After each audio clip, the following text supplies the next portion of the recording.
কি করবেন এ টাকা দিয়ে? যদি কবর নিয়ে যেতে পারেন, আখেরাতে কাজে লাগে, তাহলে তো একটা ব্যাপার ছিল। তা তো পারবেন না। আপনি বলবেন না পারলে কি হয়েছে, ছেলে মেয়ে খাবে, ছেলে মেয়ে ভোগ করবে নিশ্চিত। বহু মানুষ সম্পদ রেখে চলে গেছে, তার ছেলে মেয়েরা ভোগ করতে পারে নাই, হাতে বুতে অন্য মানুষ খেয়ে ফেলছে, আছে না নাই? সবচেয়ে বড় হতভাগাকে জানেন? আল্লাহর জমিনে সবচেয়ে বড় দুর্ভাগা, সবচেয়ে বড় বেয়াকুব এবং নির্বোধ মানুষ হলো সে, যে যাদের জন্য চুরি করবে তারাও সে দায় নিবে না। কিয়ামতের দিন ছেলে আয়সা বলবে না, আব্বা চুরিদারি ডাকাতি 2 নম্বরই যা করছেন, ঘুষ সুদ যা খাইছেন আমাদের জন্যই তো খাইছেন, আল্লাহ আমার আব্বারে জাহান্নামে দিয়ে না, আমাদের নিয়ে যান।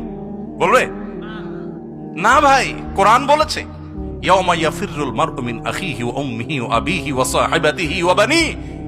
সন্তান বাপকে দেখে মাকে দেখে পালাবে, যে না জানি আজকে কোনো কিছুর জন্য ধরে। সবাই ইয়ানফসি ইয়ানফসি করবে।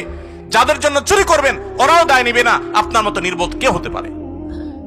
সন্তানকে চুরির সম্পদ দিয়ে বড় করবেন না, সততা দিয়ে বড় করেন। আমাদের সমাজে আজ ঘরে ঘরে সেই মা বাপ আছে যে মা বাপ চায় আমার সন্তান থাকুক আজ দুধে ভাতে, সেই মা বাপ নাই যে মা বাপ বলে আমার সন্তান থাকুক আজ ঈমান আমলে সততার সাথে। সেই মা বাপ নাই। মা বাপ নকল কিনে এনে দেয়, বাবা 2 নম্বরে করে পরীক্ষা দেয়। যেই মা বাপ সততা শিখাবে, সততার সংকল্প করাবে, সেই মা বাপ চুরি শিখাচ্ছে। এজন্য সমাজের রন্ধ্রে রন্ধ্রে, কাজে বাজে, কোনাকাঞ্চিতে সর্বত্র দেখবেন চোর আর চোর উৎপাদন হচ্ছে, দুর্নীতিবাজ উৎপাদন হচ্ছে।